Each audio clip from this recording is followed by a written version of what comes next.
പറയുമ്പോൾ 2000 രൂപ.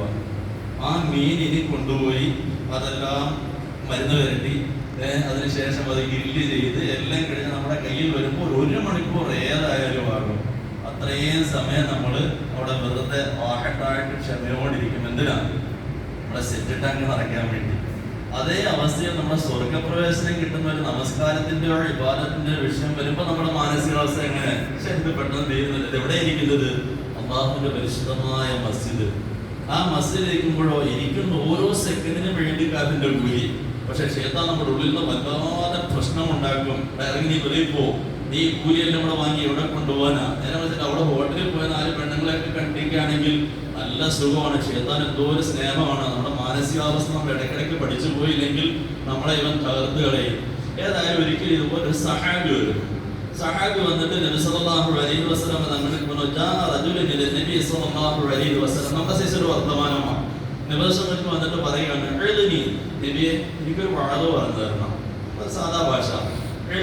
എനിക്കൊരു ഉപദേശം തരണം, എനിക്കൊരു വാഴ തരണം. പക്ഷെ ഒരു കണ്ടീഷൻ ഉണ്ട്. എനിക്ക് കുറെ തിരക്കുണ്ട്, വളരെ ചുരുങ്ങിയത് മതി, ഒരുപാട് വലിച്ചു നീണ്ടല്ലേ. അത് വളരെ ചുരുക്കിയാകണം. റസൂലുള്ളാഹി സ്വല്ലല്ലാഹു അലൈഹി വസല്ലം തങ്ങൾ ഏതിലും കൂടെ കൂടുന്ന ആളാണ്. എന്നാൽ സഹാബാക്കളുടെ ഒരു നന്മയ്ക്ക് വേണ്ടി കുറച്ച് മതിയെങ്കിൽ കുറച്ച്, നീട്ടി വേണോ നീട്ടി. അവിടെ നിബന്ധനകൾ പറഞ്ഞു, ശരി ചുരുങ്ങിയ ഒരു ഉപദേശം തരാം. ആ സഹാബിയുടെ വാക്കാണ് എഴുതി, എനിക്കങ്ങനെ ഉപദേശം തരണം, പക്ഷെ അത് വലിച്ചു നീട്ടരുത്, വളരെ ചുരുങ്ങിയിരിക്കണം. ആ സമയത്ത് റസൂലുള്ളാഹി സ്വല്ലല്ലാഹു അലൈഹി വസല്ലം തങ്ങൾ പറഞ്ഞു 3 കാര്യങ്ങൾ. ഒന്നാമത് പറഞ്ഞത്, നീ നിന്റെ നമസ്കാരത്തിന് വേണ്ടി എഴുന്നേറ്റ് നിൽക്കുമ്പോ യാത്ര പറയുന്ന ഒരു മനുഷ്യന്റെ നമസ്കാരം നീ നമസ്കരിക്കണം. അല്ലാഹു നമുക്ക് അച്ഛൻ നൽകി അനുഗ്രഹിക്കുമാറാകട്ടെ. ഇപ്പൊ നമ്മൾ സുബഹി നമസ്കരിച്ചു, നമുക്ക് ലോഹർ നമസ്കരിക്കണം വല്ല ഉറപ്പുണ്ടോ? വല്ല ഉറപ്പ്. എൻ്റെ ഒരു സുഹൃത്തുണ്ടായിരുന്നു, കഴിഞ്ഞ 2-3 വർഷത്തിന് മുമ്പ് രാവിലെ 6 സാധനം 7 മണിയാകുമ്പോൾ എൻ്റെ മൊബൈൽ ഒന്ന് സൈലന്റ് ആക്കും. എന്നാൽ 1 മണിക്കൂർ സ്വസ്ഥമായിട്ട് ഉറങ്ങാൻ. അപ്പോൾ 6 വിളിക്കുന്നു. അപ്പോൾ നമ്മുടെ ഗ്രൂപ്പിലൊക്കെ ഉള്ള ആളാണ്. ഇവിടുത്തെ ഇഞ്ചക്ഷൻ എടുത്താൽ നോമ്പ് കൂറിയോ? അപ്പം ഞാൻ ചേട്ടാ പൊട്ടാൻ, നീ എന്തിനാ ഈ വോയിസ് എല്ലാം കേൾക്കുന്നത്? ആ നോമ്പ് മുറിയുന്ന കാര്യങ്ങളൊക്കെ പറഞ്ഞാൽ അല്ല ഉസ്താദേ, എനിക്കല്ല, എൻ്റെ അടുത്ത് നിൽക്കുന്ന ഒരാളുടെ സംശയം തീർക്കാൻ ഞാൻ ഇതെന്ത് ചെയ്യോ വോയിസ് കേൾക്കുന്ന രൂപത്തിലാക്കിയിരിക്കുകയാണ്. നമ്മളില്ലല്ലോ, തുറക്കപ്പെട്ട ദ്വാരമല്ല, അതുകൊണ്ട് നോമ്പ് മുറിയില്ല. ശരി എന്ന് പറഞ്ഞ് ഫോൺ വെച്ചു. ഏതാണ്ട് 10 മിനിറ്റ് കഴിയുന്ന റമദാൻ 17-നാണ്. 10 മിനിറ്റ് കഴിയുന്നതിന് മുമ്പ് അതേ ഫോണിൽ അടുത്ത ഫോൺ വീണ്ടും, അടുത്ത കോള് വീണ്ടും. ഞാൻ എന്താണെന്ന് ചോദിച്ചു. അപ്പോൾ സാറേ, ഇത് ആ ആളല്ല, സാറിനെയാണ് അവസാനം വിളിച്ചത്, ആ ആൾ മരിച്ചുപോയി.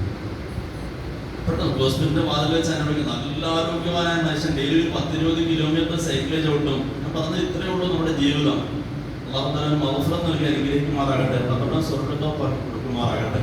നമ്മൾ ഓരോരുത്തരും പോവുകയാണ്. ഇപ്പൊ നിബന്ധനകൾ കൊടുത്ത ചുരുങ്ങിയ ഉപദേശത്തിൽ ഒന്നാണ്, നീ എപ്പോഴും നമസ്കരിക്കുമ്പോൾ ഇനി നിനക്കൊരു നമസ്കാരമില്ല, ആ ബോധത്തിൽ നമസ്കരിക്കണേ.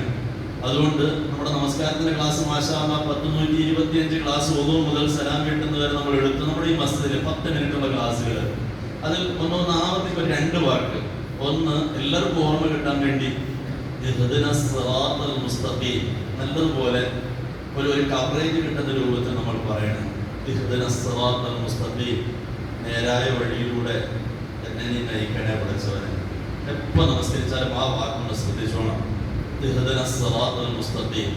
അതുപോലെ 2 സുജൂദിന് ഇടയിലുള്ള ഇരുത്തത്തിൽ പറയുന്നത് 7 ദുആ ഉണ്ടെന്ന് പറഞ്ഞു. അതിലൊരു വാക്ക് ഒന്ന് ശ്രദ്ധിച്ചാൽ കൊള്ളാം. വജ്ബുർനി. ബാക്കി ഒരുപാട് പ്രശ്നങ്ങളൊക്കെ ഉണ്ട്, അതൊക്കെ ഒന്ന് പരിഹരിച്ചു തന്നെ റബ്ബേ. ഇപ്പൊ 2 വാക്ക്, ഒരു വാക്കും കൂടെ. നമ്മുടെ നമസ്കാരത്തിലെ അവസാനത്തെ തഹയ്യാത്ത് ഓതിയിട്ട് അത് കഴിഞ്ഞ് നമ്മൾ ദുആ ചെയ്യും. ആ ദുആയിൽ പറയും, അല്ലാഹുമ്മ ഗ്ഫിർലി മാ ഖദ്ദംതു വമാ അഖർതു വമാ അസ്റർതു വമാ അഅലൻതു വമാ അസ്റഫ്തു വമാ അൻത അഅലം. എല്ലാം കൂടി ചുരുക്കി പറഞ്ഞാൽ, അല്ലാഹു ഒരുപാട് തെറ്റ് ചെയ്തു പോയി, മാപ്പാക്കണേ. ഈ 3 ഭാഗം ഇൻഷാ അല്ലാഹ് നമ്മുടെ ഓരോ നമസ്കാരത്തിലും നമ്മളൊന്ന് ശ്രദ്ധ കൊടുത്തു പോകണം. കാരണം എപ്പോഴാണ് നമ്മൾ സുബഹി കഴിഞ്ഞു, ആർക്കെങ്കിലും ശ്രദ്ധ കൊടുക്കാൻ ഒത്തിട്ടില്ല എങ്കിൽ ളുഹർ വരെ ആഫിയത്ത് കിട്ടാൻ പറഞ്ഞത് അല്ലാഹുവോട് ദുആ ചെയ്യുക. അല്ലാഹു എന്നെ മരിപ്പിക്കല പഠിച്ചവൻ. എന്തുകൊണ്ട്? എൻ്റെ അവസാനത്തെ നമസ്കാരം ഉടമസ്ഥനെ കേൾപ്പിക്കുന്ന രൂപത്തിൽ, ഉടമസ്ഥൻ കാണുന്ന രൂപത്തിൽ, അവൻ സ്വീകരിക്കുന്ന രൂപത്തിൽ, അവനോടൊരു കഥ പറയുന്ന രൂപത്തിലാക്കിയിട്ടുണ്ടോ? ഇല്ലെങ്കിൽ ഒരു അപകടമല്ലേ? അവസാനത്തെ നമസ്കാരം തകർത്തിട്ടല്ലേ നമ്മൾ പോകുന്നത്? അതുമാതിരി ഭാഗ്യം ലഭിച്ചവർ, അള്ളാഹുവിന്റെ പള്ളി വരെ വരാൻ, ഓടി വരാൻ വലിയ ഭാഗ്യം. ഒരുപാട് മനുഷ്യരൊന്നും ഉറങ്ങുക, ചിലർ നിസ്കരിച്ചിട്ട് ഉറങ്ങുന്നു, ചിലർ നിസ്കരിക്കാതെ ഉറങ്ങുന്നു. നമുക്ക് ഇത്രയും ഭാഗ്യം കിട്ടണം അള്ളാഹുവിന്റെ പള്ളിയിൽ വന്നിട്ട്, അവന്റെ കൊട്ടാരത്തിൽ വന്നിട്ട് അവനോടൊന്ന് സംസാരിക്കാൻ ചാൻസ് കിട്ടിയില്ലെങ്കിൽ എത്ര വലിയ അപകടമാണ്. അതുകൊണ്ട് എല്ലാം ഒത്തില്ലെങ്കിലും കുറഞ്ഞപക്ഷം അത്രയെങ്കിലും നേരായ വഴിയിലൂടെ എന്നെ നീ നയിക്കണേ പഠിച്ചവന്. രണ്ടാമത് വജുപൂർണി. ഒരുപാട് പ്രശ്നം നമ്മുടെ ഇടയിൽ രണ്ടത്തയ്യത്തിനിടയിലാണ് പറയുന്നത്. ഒരുപാട് പ്രശ്നങ്ങളുണ്ട്, പരിഹരിക്കണേ റബ്ബേ. പിന്നെ മൂന്നാമത് പറയുന്നതാണ് അവസാനത്തെ തഹ്ഹിയ്യത്തിന്റെ അവസാന ഭാഗം, അല്ലാഹുമ്മ ഗഫിർലി. ആ വാക്ക് വരുമ്പോൾ നമുക്ക് മനസ്സിൽ ഗഫിർലി, എനിക്ക് നീ പുറത്തുതാ. അപ്പൊ അതെല്ലാം കൂടെ ചേർത്തിട്ട് ഒറ്റ വാക്കിൽ നമ്മൾ മനസ്സിൽ സങ്കല്പിച്ചാലും മതി, അല്ലാഹുവേ ചെയ്തു കൂട്ടിയ അപരാധങ്ങളെല്ലാം മാപ്പാക്കണേ റബ്ബേ. ഇനി ഇൻഷാ അല്ലാഹ് നമ്മൾ ലോഹറിന് മുമ്പ് മരിച്ചാലും റാഹത്തല്ലേ, അവസാനം ഉടമസ്ഥനായ റബ്ബിനോട് തൗബ ചെയ്തിട്ടല്ലേ നമ്മൾ മരിക്കുന്നത്. അതുകൊണ്ട് നമ്മൾ മനസ്സിൽ ഒന്ന് കേന്ദ്രീകരിച്ചാൽ കൊള്ളാം. അല്ലാഹു തൗഫീഖ് നൽകി അനുഗ്രഹിക്കുമാറാകട്ടെ. അതുകൊണ്ട് നമ്മൾ എപ്പോൾ ദിവസങ്ങൾ പറഞ്ഞുകൊടുക്കണം, സമയമില്ലാത്ത മനുഷ്യന് ഫസല്ലി സ്വലാത്ത മുവദ്ദിഅ, നീ എപ്പോൾ നമസ്കരിച്ചാലും ഇനി നിനക്കൊരു നമസ്കാരമില്ല, ആ ശ്രദ്ധയിൽ വേണം നീ നമസ്കരിക്കാൻ. രണ്ടാമതെന്ന് പറഞ്ഞത് വലാ തകല്ലം ബികലാമിൻ തഅതദിറു മിൻഹു ഗദാ, നാളെ പോയി പൊരുത്തം ചോദിക്കേണ്ട ഒരു വർത്തമാനം നീ ആരോടും പറയല്ലേ. കാരണം പൊരുത്തം ചോദിക്കാൻ ചിലപ്പോൾ അവസരം കിട്ടില്ല, പൊരുത്തം ചോദിക്കാൻ ചിലപ്പോൾ അവസരം കിട്ടില്ല. അതിനു മുമ്പ് നമ്മൾ മരിച്ചു, ചിലപ്പോൾ അവര് മരിച്ചു പോകും. അതുകൊണ്ട് എപ്പോ സംസാരിച്ചാലും സൂക്ഷിച്ചോണം, ആരെയും മാന്തുന്ന വർത്തമാനം വരരുത്, ആരുടെയും രക്തം പൊടിക്കുന്ന വർത്തമാനം വരരുത്, ആരുടെയും പച്ചയിറച്ചി തിന്നുന്ന വർത്തമാനം വരരുത്. എന്തിനു നമ്മൾ ബാക്കിയുള്ളവരെ കുറിച്ച് വന്ന് നമുക്ക് എന്ത് കിട്ടാനാ? നമ്മളെ കുറിച്ച് പറ, അല്ലാഹുവേ ഞാൻ തെമ്മാടിയാതെ നിന്റെ എല്ലാ അനുഗ്രഹങ്ങളും ഞാൻ ആസ്വദിക്കുന്നുണ്ട്, പക്ഷെ നിന്നോട് അൽഹംദുലില്ലാ പറയുന്നില്ല. കക്കൂസിൽ കയറിയിട്ട് എന്റെ ആവശ്യം എല്ലാം നിറവേറ്റുന്നു, അതിൽ നിന്നോട്ട് ഇറങ്ങുമ്പോ കുറഞ്ഞ പക്ഷം ഗുഫ്റാനക അൽഹംദുലില്ലാ, വിസർജിച്ചതിന് പോലും ഞാൻ നന്ദി കാണിക്കാത്ത നന്ദി കെട്ടവനാണ് റബ്ബേ, നീ പുറത്തുതാ അൽഹംദുലില്ലാ, നിനക്കാണ് സർവ്വസ്വി എന്ന് പോലും നമ്മൾ പറയുന്നില്ല. മൂക്കുമുട്ട ചാപ്പഴടിക്കാൻ ഭാഗ്യം കിട്ടിയിട്ട് അത് കഴിഞ്ഞിട്ട് ഒരു അൽഹംദുലില്ലാ നമുക്ക് പറയാൻ ഒക്കുന്നില്ല, അതിലൊന്നും നമുക്ക് ഓർമ്മ വരുന്നില്ല. അങ്ങനെയുള്ള നമ്മൾ എന്തിനാ നാട്ടുകാരെ ചീത്ത വിളിക്കാൻ നടക്കുന്നത്, നാട്ടുകാരുടെ കുറ്റവും കുറവും പറയാൻ നടക്കുന്നത്? നാളെ അവരോട് പൊരുത്തം ചോദിക്കാൻ അവസരം കിട്ടിയില്ലെങ്കിൽ നമ്മുടെ ഗതി എന്തായി തീരും? നമ്മുടെ സകല അമലുകളും അവർ കൊണ്ടുപോയി കൊടുക്കേണ്ട. ഇൻഷാ അല്ലാഹ് നമുക്ക് അതിന്റെ ഹദീസ് അടുത്തൊരു ക്ലാസ്സിൽ സംസാരിക്കാം. അതുകൊണ്ട് പ്രിയമുള്ളവരെ, ദിവസങ്ങൾ പറഞ്ഞ ചെറിയ ഉപദേശത്തിൽ ഒന്ന്, നീ എപ്പോൾ നമസ്കരിച്ചാലും ഒരു വിടവാങ്ങൽ നമസ്കരിക്കുക. രണ്ടാമത്തത്, നാളെ പോയി പൊരുത്തം ചോദിക്കുന്ന ഒരു വർത്തമാനം നീ പറയുകയേ ചെയ്യരുത്, അത് കേൾക്കാനും നിൽക്കരുത്. ആരെങ്കിലും നിന്റെ അടുക്കൽ വന്ന് ആരുടെയെങ്കിലും കാര്യം കുറ്റപ്പെടുത്തൽ പറയാൻ പോകുമ്പോൾ നീ പറഞ്ഞേക്കുക, മേലാൽ എന്റെ അടുക്കൽ ഈ സീസ് വർത്തമാനം പറയരുത്, എന്റെ കുറ്റമുണ്ടോ നീ പറ, ഞാൻ സന്തോഷത്തോടെ ഏറ്റെടുക്കാം, തിരുത്തേണ്ടതാണോ ഞാൻ തിരുത്താം, നീ വേറൊരാളെ കുറിച്ച് മേലാൽ എന്നോട് പറയരുത്. അഥവാ നമുക്ക് അങ്ങനെ പറയാൻ കൊതി മൂർത്തിരിക്കുകയാണെങ്കിൽ നമ്മൾ ആരെ കുറിച്ച് പറയണം? നമുക്ക് പെറ്റുമ്മ ഉണ്ട്, എന്നെ കുറിച്ച് പറഞ്ഞേക്കുക, എൻ്റെ ഉമ്മ മഹാപോക്കാണ്, അവിടെ ഒരു മോശക്കാരിയാണ്. എന്തിന്? നമ്മുടെ അമല് ആർക്കെങ്കിലും കിട്ടുന്നെങ്കിൽ അത് ആർക്ക് കിട്ടട്ടെ? പെറ്റത് അമ്മയ്ക്ക് കിട്ടട്ടെ. അതെന്തിനാ കണ്ടവരൊക്കെ കൊണ്ടു കൊടുക്കുന്നത്? ഒരു ഉപകാരം ചെയ്യാത്ത കണ്ടവർക്ക് കൊണ്ടുപോയി തറാവീഹ് നമസ്കാരം കൊടുക്കുന്നു, നോമ്പ് കൊടുക്കുന്നു, തഹജ്ജുദ് കൊടുക്കുന്നു, സ്വന്തം തള്ള വീട്ടിൽ കിടന്ന് നൊന്ത് പ്രസവിച്ച് 9 മാസം ചുമന്ന ഉമ്മാക്ക് നമ്മൾ ഒന്നും കൊടുക്കുന്നില്ല. അത്ര പഠിക്കാൻ പറയാൻ കടി മൂത്ത് നിൽക്കുകയാണെങ്കിൽ ആരെ പറഞ്ഞേക്കുക?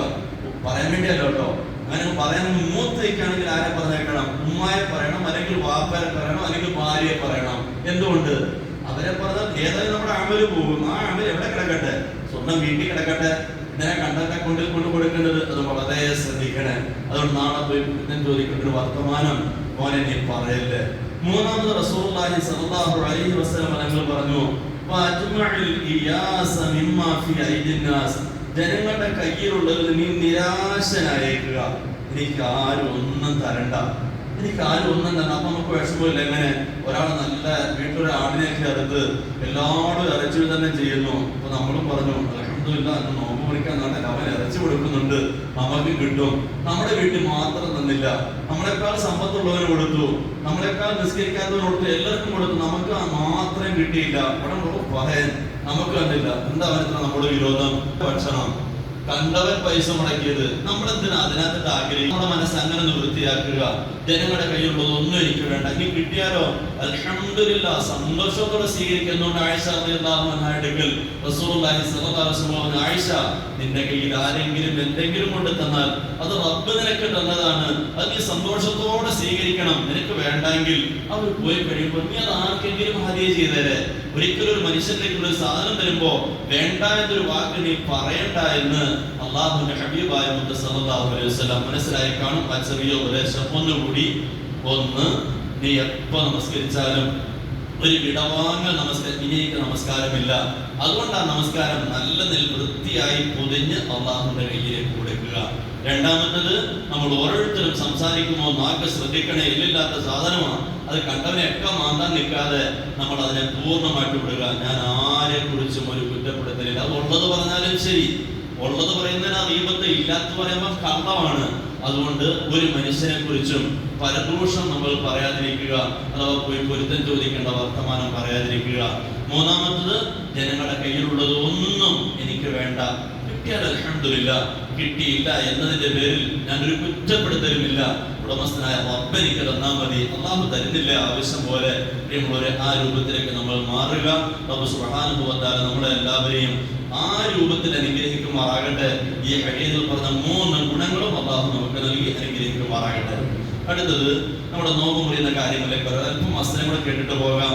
അപ്പൊ നോമ്പ് മുറിയുന്ന കാര്യങ്ങളെ കുറിച്ച് നമ്മൾ കഴിഞ്ഞ ക്ലാസ്സിൽ പറഞ്ഞു.